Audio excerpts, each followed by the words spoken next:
excited. We got some zoning changes that are coming June 30th. And Burnaby gave us a little teaser on April 15th of what it might look like. Some of these, and just so anyone's aware, or just to make sure everybody is aware, there's these small-scale multi-unit housing zoning that is applying to basically across the Lower Mainland and a lot of communities in BC. It's a provincial initiative, and it's basically to kind of get rid of single-family zoning and make room for more family housing and multi-units. And Burnaby, being a forward city, a little more progressive than others, a little more development-friendly than others, is not surprisingly been the first city that I'm aware of that's released zoning around this a zoning proposal around the new zoning that's going to happen. And so this might be a little bit of a dry topic for some, but we're going to try to make it as interesting as possible because what's happening in Burnaby could happen in other cities, and it's just like a guideline of what might be around the corner. I'd completely disagree. I think this is a super exciting topic for Greater Vancouver. Density has been at the forefront of publications in Greater Vancouver for the last year or so. And this deadline that we are fast approaching of June 30th, basically eliminating single family and bringing in this small scale multi-unit housing.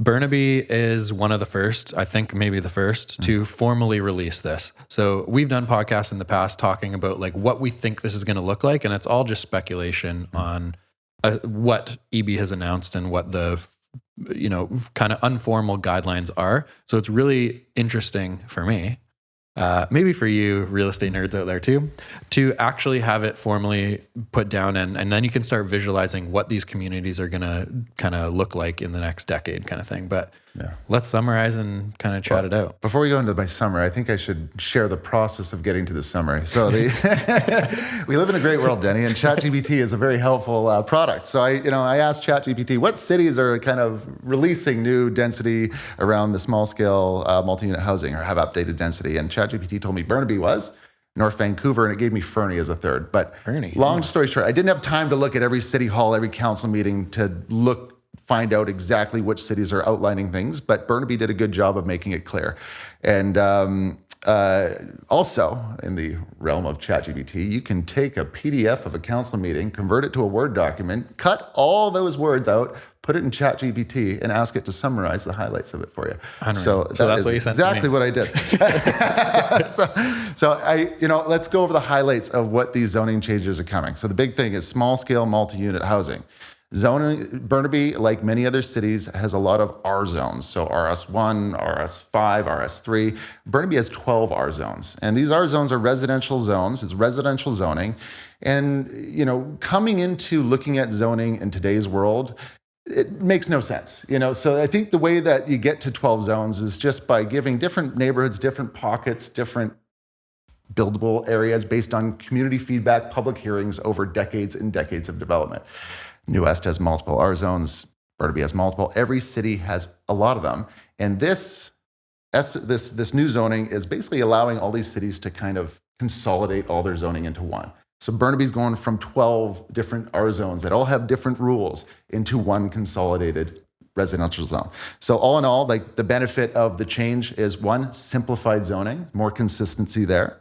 On the rezoning side of things, they're going to remove floor area ratios or floor space ratios or gross floor areas. There's lots of nicknames for it, but it's very common in current zoning where if you're building a single family home, there's ways that they don't allow you to take over that whole lot with a giant structure.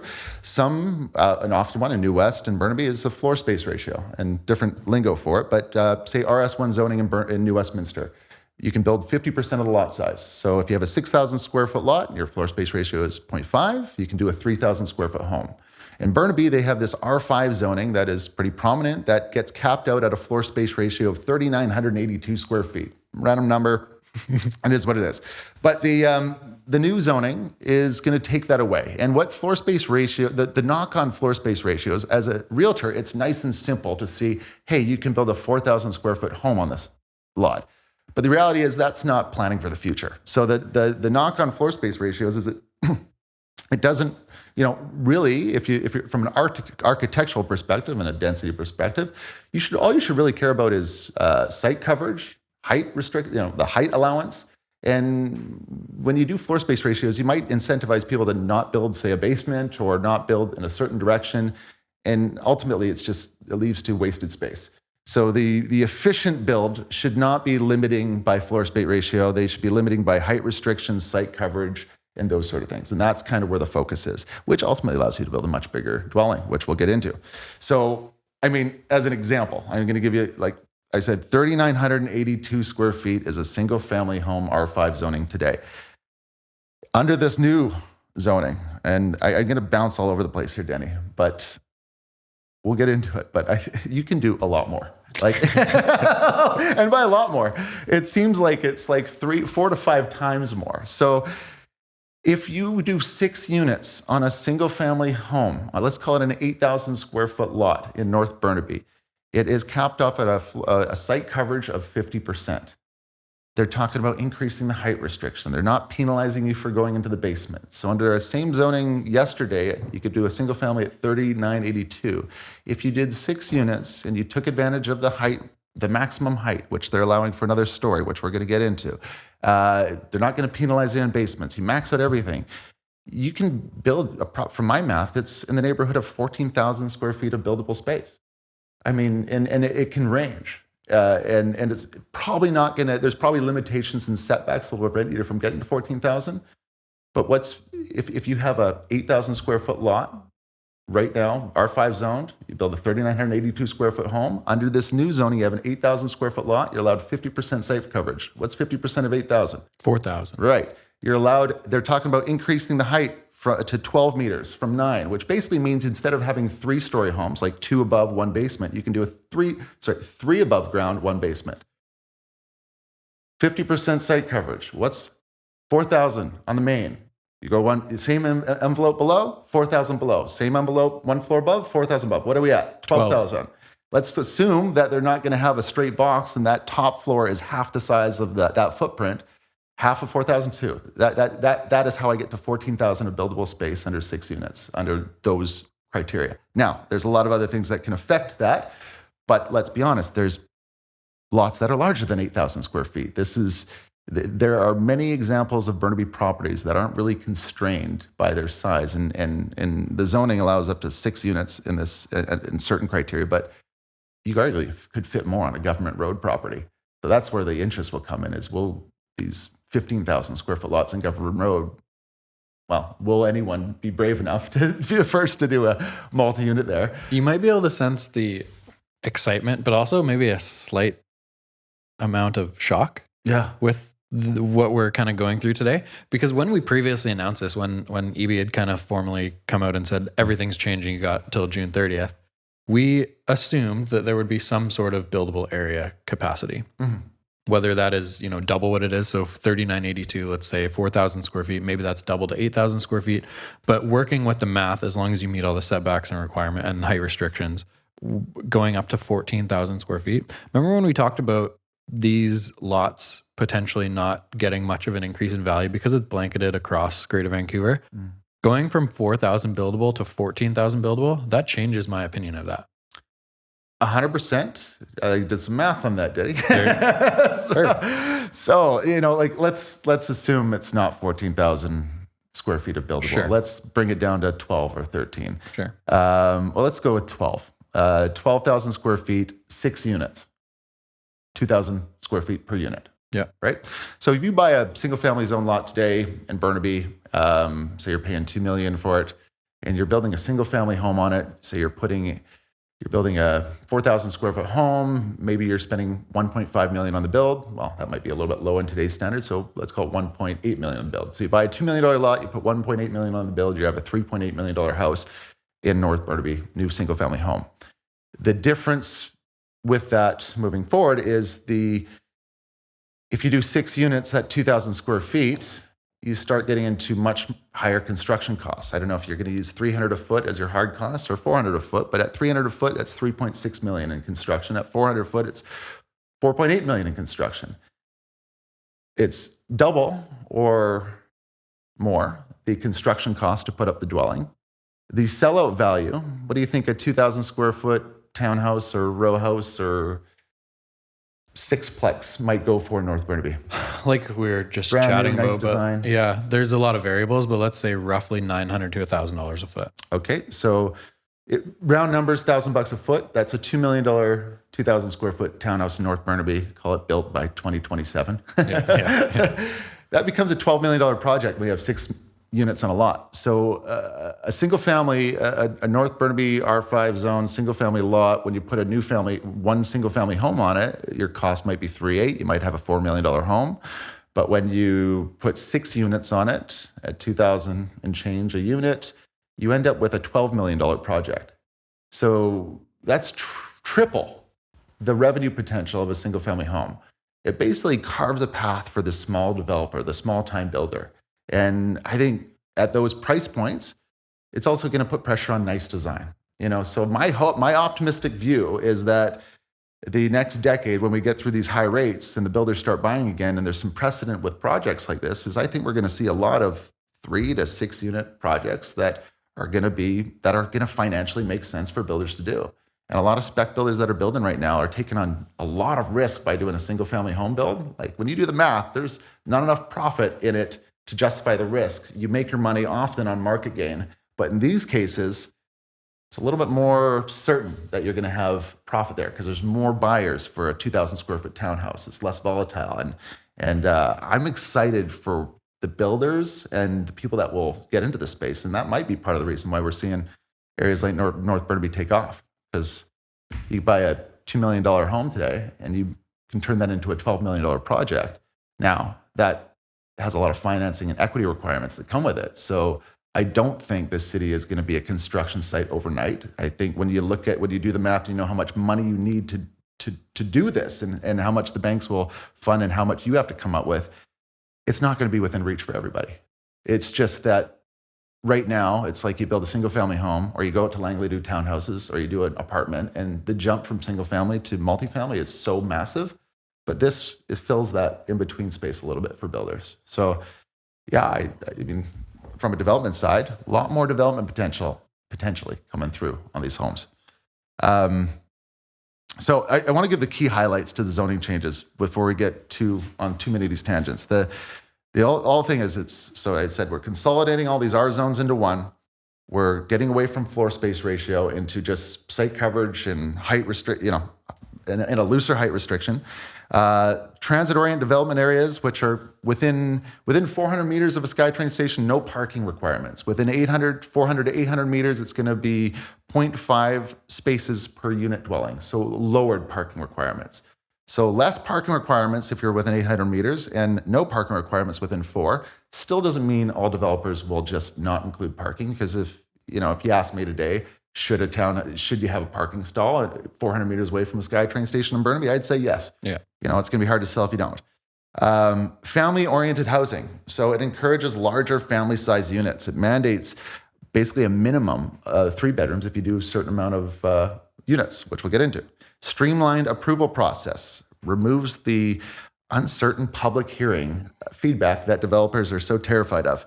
So, I mean, the removal of public hearings is great. And there's going to be a more sped up process for approvals, more certainty for developers, and there is going to be also a way that the public can get the information of these early without, but it doesn't mean that you're going to have the mob show up at City Hall. And then I said the consolidated R districts. So when we go into the zones, just to kind of highlight, Burnaby uses 3,000 square feet as a cutoff point, 3,014 square feet to be exact. It says lots up to 3,014 square feet, you can have 3 units on. Lots over 3,014 square feet, you can have 4 units on. And lots over 3,025 square feet within 4 meters of frequent transit can have 6 units on. Still gray, still not like there's a lot of what about a 7,000 square foot lot, 900 meters from a SkyTrain station close to rapid transit's on Hastings, it's on Willingdon. It's not just SkyTrain stations, it's buses that move frequently throughout the day. Still early days to know exactly what you can do with every single lot in North Burnaby. Okay, so breaking this down, if you read this word for word, if you are, let's say, 1.2 kilometers away from the SkyTrain station in Brentwood, you have a 7,000 square foot lot. As of this, you can build 4 units max, not 6. As of this, you can build 4 units max if you are in one of the pockets that happens to be 400 meters away from anything that is deemed frequent transit. Yeah. Which is hard. Like frequent transit is on Hastings, frequent transit is on Willingdon. So it's hard to there are pockets. Probably Sperling Duffy might have something. What I saw in here was frequent transit is classified by a SkyTrain, of course, but a bus stop that has a bus arrive every 15 minutes or less. Yeah, between 7 a.m. to 7 p.m. on weekdays and 10 to 6 p.m. on weekends. So random. I know. Yeah. So basically everything along Hastings. Yeah. So within 400 meters of Hastings Street, within 400 meters of Willingdon Street Ave, within 400 meters of Duthie, and there's so many busy streets there that have buses come every 15 minutes. Right now, we're just basing the zoning off of the information parameters. I'd like to think in a few months there'll be a colorful map that just says this color is that, this color is that. So it's a little bit confusing. Family-oriented housing provisions. Lots, if you do 1 to 3 units, you must include 1 3-bedroom unit. If you do 4 to 6 units, you must include 2 3-bedroom units. That's smart. 100%. You need more 3 bedrooms. You need to encourage them to. You don't honestly, like you look at resale right now, that's some of the busiest product in every city. In East Vancouver, the busiest is that like three bedroom duplex. In North Burnaby, some of the busiest are there's older 3-bedroom condos. In the Tri-Cities, it's the 3-bedroom townhouses. Yeah. Like there's a lot of demand for that. The knock on the 3-bedroom condo that holds it back is either they come with an intimidatingly high strata fee, Totally. or the modern 3-bedroom's a bit of a tight floor plan. And but when you have 4 to 6 unit buildings and complexes come up, the strata fees, your hope would be lower because you're not heating common space, don't have elevators, hopefully no underground parking. So yeah, I mean, basically what you want is more low maintenance feed townhouses that are 3-bedroom, and this is the way to do it. This is not necessarily on this development topic, but out of curiosity, do you think these fourplexes, for example, let's say fourplexes, are going to be operating like a strata, or they're going to be operating like a duplex and there's no formal strata and there's no strata fee? I wonder how many units it starts being more formal. That's what I don't know. Yeah. But I think at 4, it's more like a duplex. It's like they exist in Kitsilano, Totally. So I think there's going to be a wave of development, and then give it 20 years, and then there's going to be a wave of roofing disputes and painting disputes. There's going to be all this precedent of one neighbor wanted to do a roof while the other neighbor didn't. I don't know how that will be handled, but I think that's the world that we have to evolve into regardless. You can't not create more density because people can't sort out who's paying for the next roof. Yeah. But I think that when you merge 2 lots together and you get a 14,000 square foot site and you get 12 units on it, that might formalize the process a little more. The simplified regulations, I touched on it, but height was a big one. They're talking about building heights being up to 12 meters. So just how did that compare to the current zoning? The current zoning basically allows you, if you have a peaked roof, you can go 9 meters. And if you have a flat roof, you can go 7.4. So the assumption would be a similar spread. But going from a peaked roof at 9 meters to a peak roof at 12 meters, 3 meters is a story. That's human height. So basically, they're allowing another story. And I think that's big news. So when they go from where they're at now, where they created this R5 zoning that basically really restricts that top level to prevent massing, where they did it in a way where they just didn't want to have structures that had too much massing. Now they're just completely reversing that. They're allowing you to do another story. They're not restricting anything so far in terms of just arbitrary. You got to have this floor has to be half the size of that floor below it. But yeah, I said it again. I might repeat it, but when you can go a story higher in Burnaby, and I say Burnaby, but this is likely to follow in Coquitlam and other markets. Coquitlam is right for the picking with those 8,000 square foot lots with lane access. Oh. Totally. Close to Como Lake and North Road, 100%. To add to that slight tangent, Como Lake, Central Coquitlam, lots of similar size lots to North Burnaby for $500,000 cheaper. Loaded with very family-oriented community. If you are not in the market for a $2.3 million holding property that you can live in and enjoy with knowing that it could one day be a $12 million plus project, Central Coquitlam would give you the same sort of potential, but $500,000 less. And you'd probably be just as happy living there with a slightly longer commute if you work downtown. Lot coverage, right now it's 40%. If you have 4 units, it goes to 45. If you have 5 to 6 units, it goes to 50%. And then if you have row house dwellings, 55%. All in all, the whole highlights of this, Denny, less public hearing or no public hearings, more certainty on investment and development from developers, less parking requirements, which allow more flexibility for development, enough developable space to make sense as a financial project for developers.